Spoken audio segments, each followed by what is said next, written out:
नमस्कार प्रिय मित्रों, मैं नरेंद्र चौरसिया आप लोगों के बीच में पुनः भक्तिकाल की प्रश्नोत्तरी लेकर आया हूँ। इससे पहले हमने आदिकाल की प्रमुख प्रवृत्तियाँ देख चुके हैं, आदिकाल पे प्रश्नों को भी देख चुके हैं। यह हमारी तीसरी प्रश्नोत्तरी है, यह भक्तिकाल पर है। तो चलिए हम भक्तिकाल के विषय में देखते हैं। समग्र पहला क्वेश्चन है, समग्र भक्तिकालीन काव्य पर कौन सी विशेषता लागू होती है? माने संपूर्ण भक्तिकाल पर। ऑप्शन ए अवतार में विश्वास, जात प्रथा, बी जात प्रथा का निषेध, सी अहंकार का त्याग, डी ईश्वरीय लीला गायन। तो इसका आंसर है अहंकार का त्याग है। देखते हैं ऑप्शन। भक्तकालीन कवियों ने ब्रह्म प्राप्ति के अहंकार को बाधक माना है, यानी अहंकार का त्याग माना है। अगर आप अहंकार नहीं है तो आप ईश्वर की प्राप्ति कर सकते हैं, इसलिए उन्होंने सर्वप्रथम अहंकार के त्याग पर बल दिया। अतः समग्र भक्तकालीन काव्य पर अहंकार का त्याग विशेष रूप से लागू होता है। तो यानी समग्र भक्तकालीन काव्य पर कौन सी विशेषता लागू होती है? तो अहंकार का त्याग। अगला क्वेश्चन देखते हैं, भक्तकाल की समय सीमा क्या है? विक्रमी संवत 1275 से संवत 1700 तक, बी है संवत 1275 से संवत 1800 तक, सी है संवत 1375 से संवत 1850 तक, डी है उपयुक्त में से कोई नहीं। तो इसका आंसर है डी उपयुक्त में से कोई नहीं, क्योंकि भक्तकाल की समय सीमा जो है आचार्य रामचंद्र शुक्ल के अनुसार विक्रमी संवत 1375 से 1700 ईस्वी तक और भक्तिकाल है, और 1700 से 1900 तक रीतकाल है, 1900 से अब तक जो है आधुनिक काल है। तो आइए हम देखते हैं इसकी व्याख्या थोड़ी। हिंदी साहित्य में भक्तिकाल का समय विक्रमी संवत 1375 से विक्रमी संवत 1700 ईस्वी तक माना जाता है। भक्तिकाल को ज्ञानाश्रयी शाखा, प्रेमाश्रयी शाखा, कृष्णाश्रयी शाखा तथा रामाश्रयी शाखा में विभक्त किए गए हैं। यानी जो भक्तिकाल है इसको दो धाराएं हैं, एक निगुण निर्गुण भक्ति काव्य धारा, एक सगुण भक्ति काव्य धारा। जो सगुण भक्ति काव्य धारा है इसमें दो भाग हैं, और जो निगुण भक्ति धारा है इसमें भी दो भाग हैं। सगुण भक्ति धारा के जो हैं, एक राम भक्ति शाखा है, एक कृष्ण भक्ति शाखा है। निर्गुण में एक प्रेमाश्रयी शाखा है, एक ज्ञानाश्रयी शाखा है। जो सगुण भक्ति काव्य धारा है, जो रामाश्रयी शाखा है, उसके प्रतिनिधि कवि तुलसीदास हैं, और जो कृष्ण भक्ति शाखा है इसके प्रतिनिधि कवि जो है सूरदास हैं। इसके बाद जो निर्गुण भक्ति शाखा है इसमें दो धाराएं, ज्ञानाश्रयी शाखा, एक प्रेमाश्रयी शाखा। ज्ञानाश्रयी शाखा के प्रतिनिधि कबीर हैं, और प्रेमाश्रयी शाखा के प्रतिनिधि कवि जायसी हैं। तो हमने इसकी व्याख्या कर दी। आगे देखते हैं, प्रेमाश्रयी शाखा के प्रमुख कवि हैं मलिक मोहम्मद जायसी हैं। कृष्णश्रयी शाखा के प्रमुख कवि हैं सूरदास हैं, नंददास हैं, कृष्णदास हैं, परमानंद दास हैं, कुंभन दास हैं, गोविंद दास है, मीराबाई है, नरोत्तम है, रहीम है और अशखान है। रामाश्रयी शाखा के प्रमुख कवि हैं तुलसीदास। तो इसकी व्याख्या हो गई। हम अगले क्वेश्चन की तरफ चलते हैं। अगला क्वेश्चन देखते हैं, संवत 1375 से 1700 तक के साहित्य में कौन सी भावधारा परिलक्षित होती है? यानी 1375 से 1700 तक आप जान ही रहे हैं, इसमें जो है भक्ति काव्य धारा प्रवाहित होती है। इसका आंसर डी हो जाएगा, हम भी ऊपर देख लिए हैं। अगला क्वेश्चन देखते हैं, भक्ति के स्रोत को दक्षिण से उत्तर भारत में प्रसारित होने के सिद्धांत का समर्थन करने वाले विद्वान हैं। Option A Grierson, option B Hazari Prasad Dwivedi, option C Acharya Ramchandra Shukla, option D Jaishankar प्रसाद।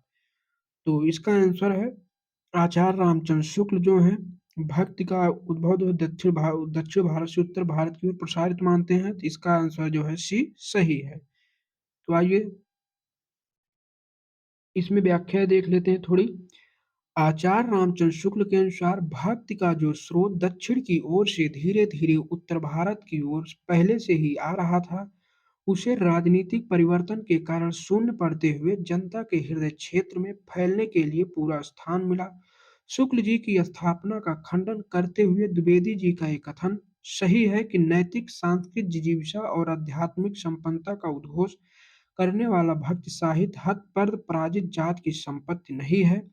यानी जो आचार्य हजार प्रसाद द्विवेदी माने हैं वो स्वतः स्फूर्त का विकास से माने हैं कि भक्ति जो है विदेशी आक्रमणकारियों के प्रभाव से नहीं है। आचार्य रामचंद्र शुक्ल भक्ति का उद्भव जो विदेशी आक्रमणकारियों के प्रभाव से मानते हैं। शुक्ल वो हजारी प्रसाद द्विवेदी से स्वतः स्फूर्त का विकास मानते हैं। ग्रियर्सन जो है ईसाइयों की देन मानते हैं। तो आगे देखते हैं, ग्रियर्सन, बेवर, कीथ, विल्सन इत्यादि विद्वानों के मत हैं कि भक्ति के उद्गम में ईसाइयों का प्रभाव है। आज इस मत को प्रायः अवैध मान लिया गया, अमान्य मान लिया गया है। दूसरा पॉइंट है, बाल गंगाधर तिलक, हजारी प्रसाद द्विवेदी आदि विद्वानों ने तथ्यात्मक साक्ष्यों और प्रबल तर्कों के सहारे ऐसी भ्रांत धारणाओं का खंडन करते हुए भक्ति का उद्गम प्राचीन भारतीय स्रोतों से सिद्ध किया है, यानी प्राचीन भारतीय स्रोतों से सिद्ध किया है। आचार्य हजारी प्रसाद द्विवेदी और शुक्ल बाल गंगाधर तिलक नहीं। हाँ, तो अगला देखते हैं, अगला विकल्प। कुछ लोगों ने तात्कालिक रूप से परिस्थितिगत प्रेरणा के रूप में मुस्लिम आक्रमण और राज्य स्थापना से भक्त आंदोलन को जोड़ा है, जिसमें रामचंद्र शुक्ल प्रमुख हैं। तो यही बात है कि रामचंद्र शुक्ल ने जो है मुस्लिम आक्रांताओं की देन मानते हैं भक्ति का उदय। बेबर विल्सन ग्रियर्सन ईसाइयों की देन मानते हैं। आचार्य हजारी प्रसाद द्विवेदी का जो मन मान्य है मत है, यही हमें सबसे अच्छा लगता है क्योंकि स्वतः स्फूर्त का विकास मानते हैं।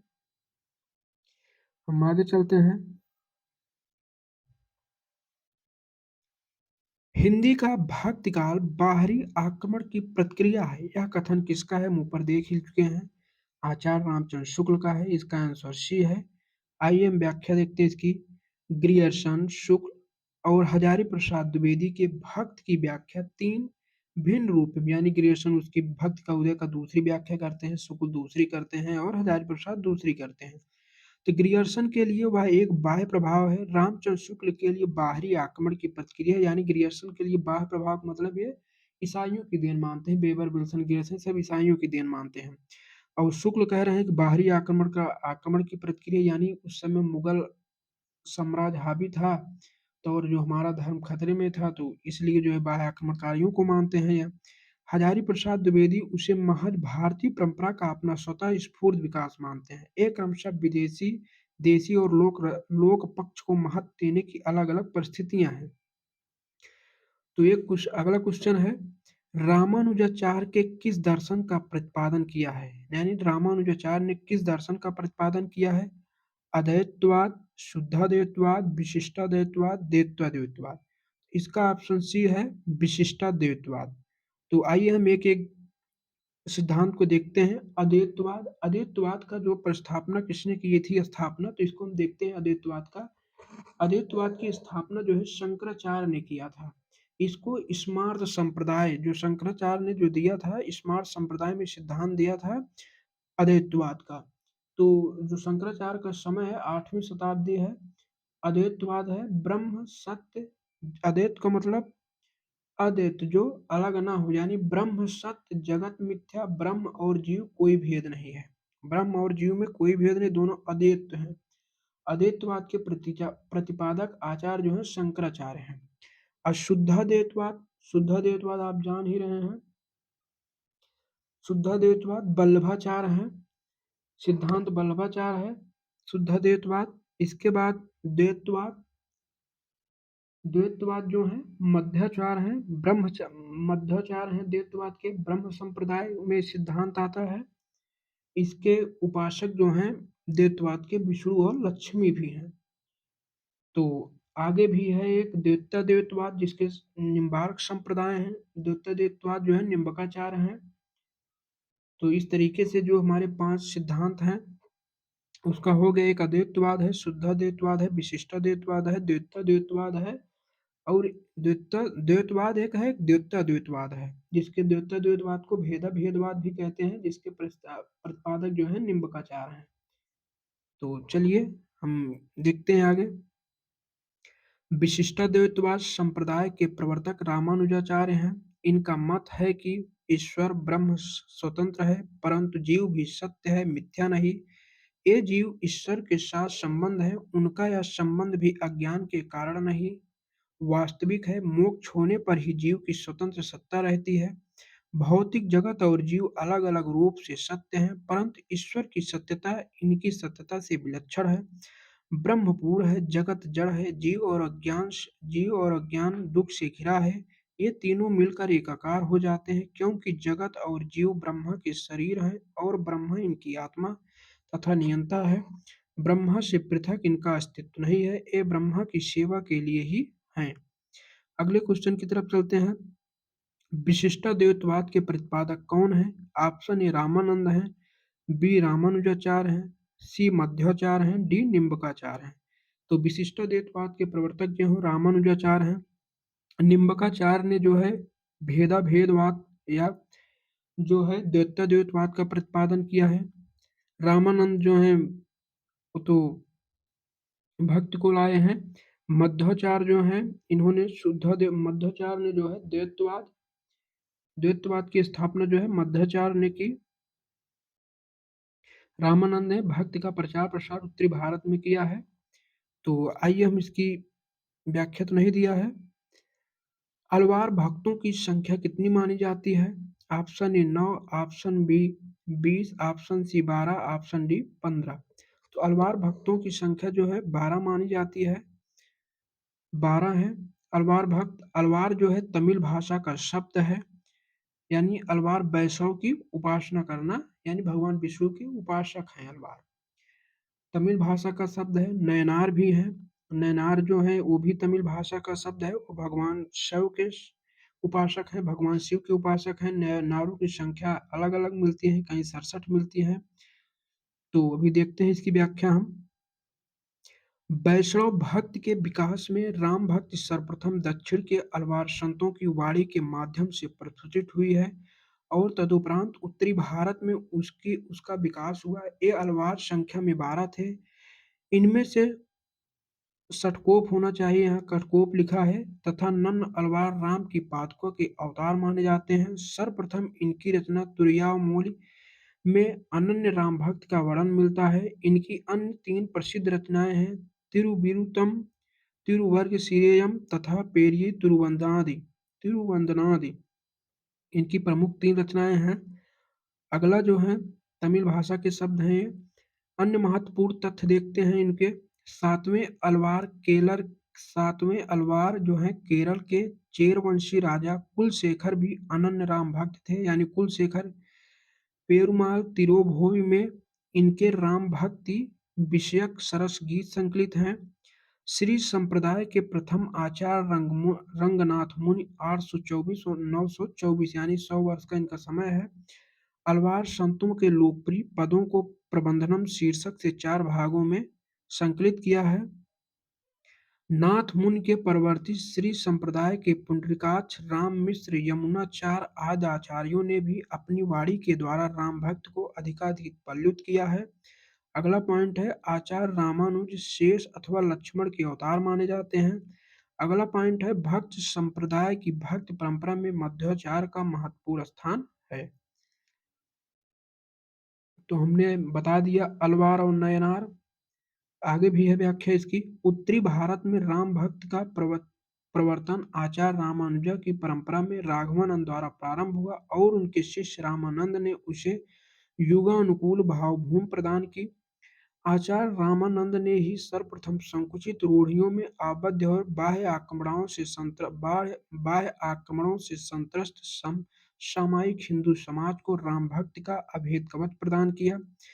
अगला पॉइंट है भक्ति भावना को ऊंच नीच एवं बाह्य आडंबरों से मुक्त करने का श्रेय भी रामानंद को ही प्राप्त है। यानी सबसे पहले जो है वर्ण व्यवस्था, जो ऊंच नीच छुआछूत का भेदभाव है भक्त प्रसार में, वह रामानंद ने ही खत्म किया था। इन्होंने सब धर्मों को समान रूप से भक्ति में प्रवेश करने का अधिकार दिया था। आगे देखते हैं अलवार वैष्णव की संख्या कितनी है।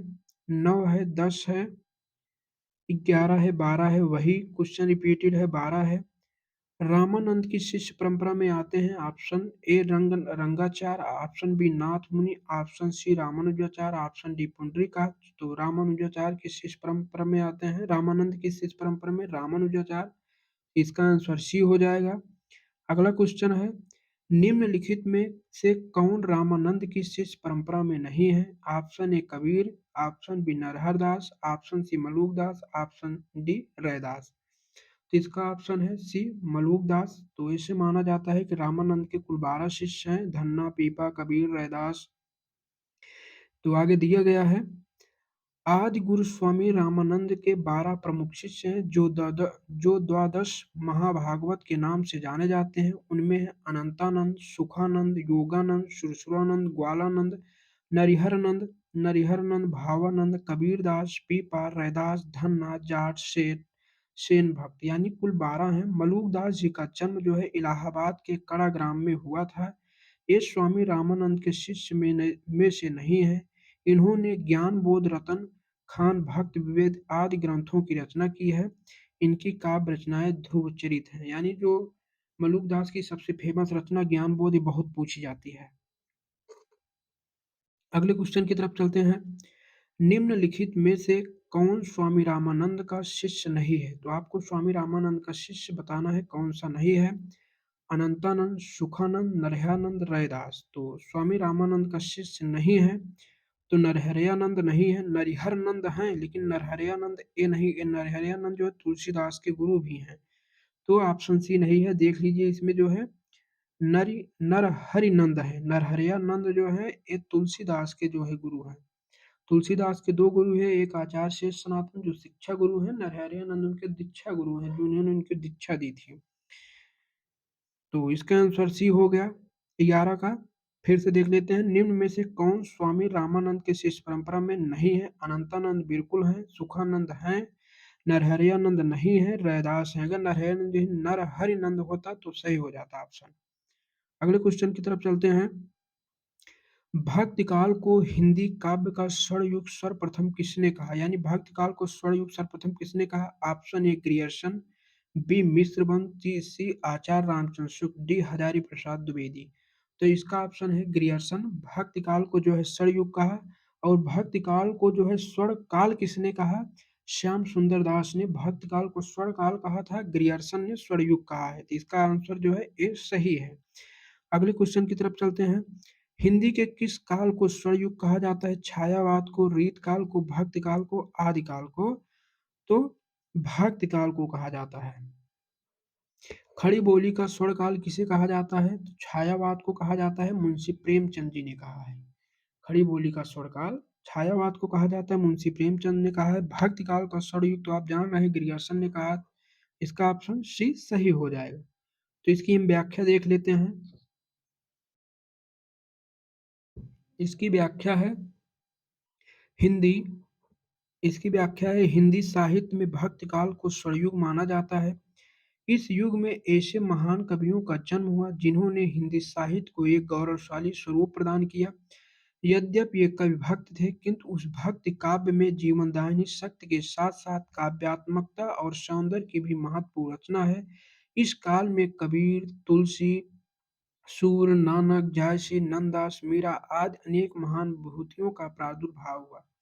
यानी भक्त काल को स्वर्ण काल कहने से अभिप्राय है क्या? जो है ग्रियर्सन ने क्यों भक्त काल को स्वर्ण हिंदी साहित्य का स्वर्ण काल कहा जो है? क्योंकि इस युग में जैसे आदिकाल है, आदिकाल में केवल और केवल एक ही पक्ष का वर्णन किया गया है, केवल राजा महाराजाओं का ही वर्णन किया गया है। रीत काल में देख लीजिए, इसमें भी केवल दरबारी काव्य लिखे गए, राजाओं महाराजाओं की प्रशंसा में श्रृंगार रस की रचनाएं हुई। जो हमारा भक्ति काल है वह जमीनी स्तर से जन भाषा की कविताओं में लिखा गया।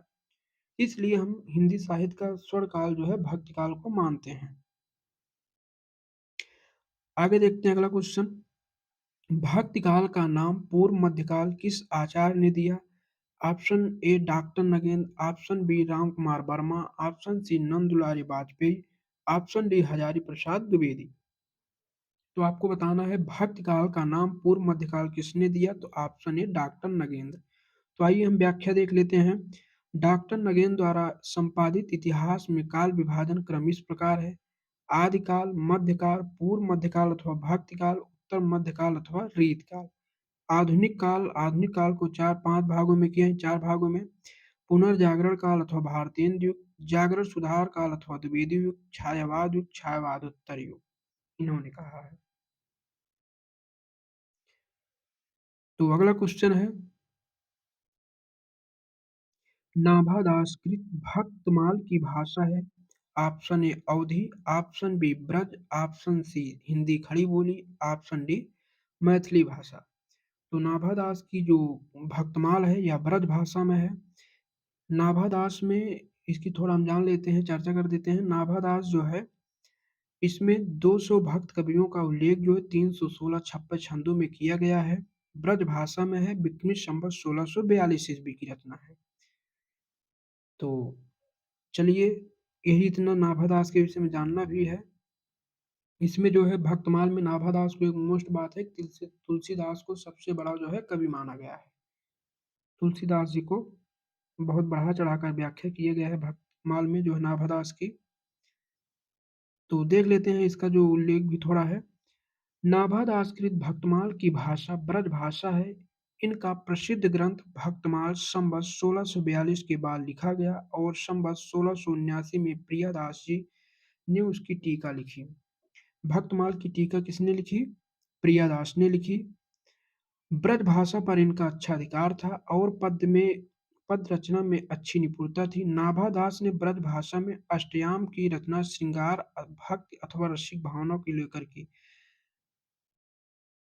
नाभादास के गुरु का नाम आप जान ही रहे हैं, अग्रदास है। जो नाभादास की है जो रचना अष्टयाम है, इसमें भगवान राम के 8 पहरों का चित्रण किया गया है। अष्टयाम में नहीं तो पता चले आप लोग कृष्ण भगवान को जान लें, भगवान राम की उपासना की गई है। नाभादास ने ब्रजभाषा में अष्टयाम की रचना श्रृंगार भक्ति अथवा रसिक भावना को लेकर की है। इनमें कवि की शैली परिमार्जित प्रांजल और भावपूर्ण है। इनके गुरु अग्रदास थे जो राम भक्त थे। ये तुलसी के समकालीन थे। अग्रदास को अग्रली के नाम से भी जाना जाता है, जिन्हें सीता की अपनी सखी मानते हैं। भक्तमाल के रचनाकार हैं रैदास, नाभादास, धर्मदास, जगजीवन जीवादास। तो भक्तमाल के रचनाकार नाभादास हैं। रैदास तो इनके 40 पद जो है रैदास के गुरु ग्रंथ साहिबा में संकलित हैं। इनकी कोई मूल रचना नहीं है। धर्मदास जो कबीरदास के शिष्य हैं, जिन्होंने बीजक का संपादन किया। अगले देखते हैं अगला क्वेश्चन। नाभादास द्वारा लिखित अष्टयाम किस भाषा में? छत्तीसगढ़ी, अवधी, ब्रज भाषा, मालवी। तो ब्रज भाषा है। कुल 5 उपभाषाएं हैं। कुल 5 उपभाषाएं हैं और 18 बोलियां हैं, जैसे पश्चिमी हिंदी, पूर्वी हिंदी, बिहारी हिंदी या पश्चिमी हिंदी, जिसे साउथ सैन्य अपभ्रंश बोलते हैं, मागधी अपभ्रंश, अर्धमागधी अपभ्रंश। तो इनमें जैसे ब्रज भाषा है, खड़ी बोली है, हरियाणवी है, राजस्थानी है, ये हो गई। इसके बाद अवधी बघेली छत्तीसगढ़ी है, यानी अर्धमागधी है। पूर्वी मागधी में जो है बिहारी है, असमिया है, उड़िया है, ये है। मतलब कुल 5 भाषाएं हैं, उपभाषाएं, और उनकी 18 बोलियां हैं। आगे देखते हैं। अष्टयाम के रचयिता कौन है? सूरदास, गोकुलनाथ, नाभादास, वल्लभाचार्य। तो अष्टयाम के रचयिता नाभादास हैं। सूरदास का सबसे फेमस ग्रंथ है, आप जान ही रहे हैं, सूर सागर है, सूर सरावली है। इसके बाद जो है नाभादास अष्टयाम है। गोकुलनाथ ने जो है 284 वैष्णव की वार्ता और 200 वैष्णव की वार्ता का जो है रत्नकार गोकुलनाथ हैं। वल्लभाचार्य हैं, पुष्ट मार्ग के संस्थापक हैं, जिन्होंने शुद्धाद्वैतवाद का प्रतिपादन किया है। तो अष्टयाम के रचयिता कौन है? नाभादास हैं, आप लोग जान लिए हैं। अगले क्वेश्चन की तरफ चलते हैं। भक्तमाल के रचयिता नाभादास के गुरु का नाम था नरिहरदास, वल्लभाचार्य, विठलनाथ, अग्रदास। तो अग्रदास हैं, ऑप्शन डी सही है। जैसे नरिहरदास हैं, वल्लभाचार्य जो हैं पुष्ट मार्ग के संस्थापक हैं। इन्होंने विठलनाथ, इनके पुत्र जो हैं, अष्टछाप की स्थापना की, जिनमें 8 कवियों को स्थान दिया गया है और 4 वल्लभाचार्य के हैं, 4 विठलनाथ के हैं। वल्लभाचार्य के हैं, एक सूत्र की है वल्लभाचार्य के शिष्यों को याद करने के लिए, सुक्रिकूप, यानी सूरदास, कुंभनदास, कृष्णदास, परमानंद दास। और विठलनाथ को याद करने के लिए छीन गोत, यानी छीत स्वामी, च से चतुर्भुज दास, छीन, न से नंददास, ग से गोविंद स्वामी। ये हो गया। अगले प्रश्न की तरफ चलते हैं। अब यहाँ से हमारा संत काव्य चालू होगा। संत काव्य देख रहे हैं। संत साधना का साहित्यिक रूप प्रारंभ हुआ है काशी, प्रयाग, पंढरपुर, उज्जैन। तो ऑप्शन सी है, पंढरपुर है। इसकी व्याख्या देखते हैं। अधिकतर संत कवि महाराष्ट्र से हुए हैं। संत साधना का साहित्यिक रूप महाराष्ट्र पंढरपुर से प्रारंभ होता है। अगला क्वेश्चन है ज्ञानाश्रयी शाखा के प्रमुख कवि हैं। ऑप्शन ए रैदास हैं, बी कबीरदास हैं, सी गुरु नानक हैं, डी तुलसीदास हैं। तो ज्ञानाश्रयी शाखा पूछा है कबीरदास हैं। वैसे सगुण भक्ति काव्य धारा भक्ति काल में दो काव्य धाराएं हुई, एक सगुण भक्ति काव्य धारा, एक निर्गुण भक्ति काव्य धारा। सगुण भक्ति काव्य धारा के जो है दो भागों में बटा, एक जो है राम भक्ति शाखा, एक कृष्ण भक्ति शाखा। और निर्गुण भक्ति धारा में जो है दो शाखाओं में बटे, एक ज्ञानाश्रयी शाखा, एक प्रेमाश्रयी शाखा। तो ज्ञानाश्रयी शाखा के प्रमुख कबीर हैं और रामाश्रयी शाखा के प्रमुख कवि यानी राम भक्ति धारा के तुलसीदास हैं। गुरु नानक जो है सिख संप्रदाय की स्थापना की है। तो व्याख्या देखते हैं। भक्ति काल को दो शाखाओं में विभाजित किया गया है, निर्गुण भक्ति शाखा तथा सगुण भक्ति शाखा। निर्गुण शाखा की ज्ञानाश्रयी शाखा और प्रेमाश्रयी शाखा तथा सगुण शाखा की रामाश्रयी शाखा और कृष्णाश्रयी शाखा, दो दो उपशाखाएं हैं। ज्ञानाश्रयी शाखा के प्रमुख कवि कबीर हैं। अन्य प्रसिद्ध कवियों में नानक हैं, संत हैं, रैदास हैं, दादू दयाल हैं, मलूकदास हैं, धर्मदास हैं, सुंदरदास हैं। तो अगला क्वेश्चन है इनमें से ज्ञानाश्रयी शाखा के कवि नहीं है। Option A Dharmdas, option B Agradas, option C Dadu Dayal, option B Kabirdas. तो इसमें जो है बी ऑप्शन अग्रदास है। अग्रदास ज्ञानाश्रयी शाखा के कवि नहीं है। अग्रदास राम भक्ति शाखा के कवि हैं। अगले ये नाभादास के गुरु भी हैं। अगला क्वेश्चन देखते हैं ज्ञानाश्रयी शाखा के प्रमुख संत कवि का क्या नाम है। सूरदास, चंद्रप्रदायी, कबीरदास, विद्यापति। तो ज्ञानाश्रयी शाखा के प्रमुख कब पूछा है तो ऑप्शन सी हो जाएगा कबीरदास। सूरदास कृष्ण भक्ति शाखा के कवि हैं, अष्टछाप के प्रमुख कवि हैं। चंद्रप्रदायी जो है आदिकालीन कवि हैं। विद्यापति भी आदिकालीन लौकिक कवि हैं। तो ऑप्शन हमारा सी सही हो जाएगा कबीरदास। अगला क्वेश्चन है निम्नलिखित में से संत काव्य परंपरा के अंतर्गत न आने वाले कवि का नाम है। यानी संत काव्य परंपरा पूछ रहा है। कबीर हैं, दादू दयाल हैं, नानक हैं, नंददास हैं। तो कबीर भी संत काव्य परंपरा में आते हैं, दादू दयाल भी आते हैं, नानक भी आते हैं। लेकिन नंददास जो हैं एक ज्ञानाश्रयी शाखा में यानी संत काव्य परंपरा में नहीं आते हैं, एक कृष्ण भक्ति शाखा में आते हैं, विठल नाथ के शिष्य हैं यानी अष्टछाप के कवियों में आते हैं। तो मित्रों आज इतना ही, नहीं तो वीडियो बहुत लंबी हो जाएगी। जय हिंद।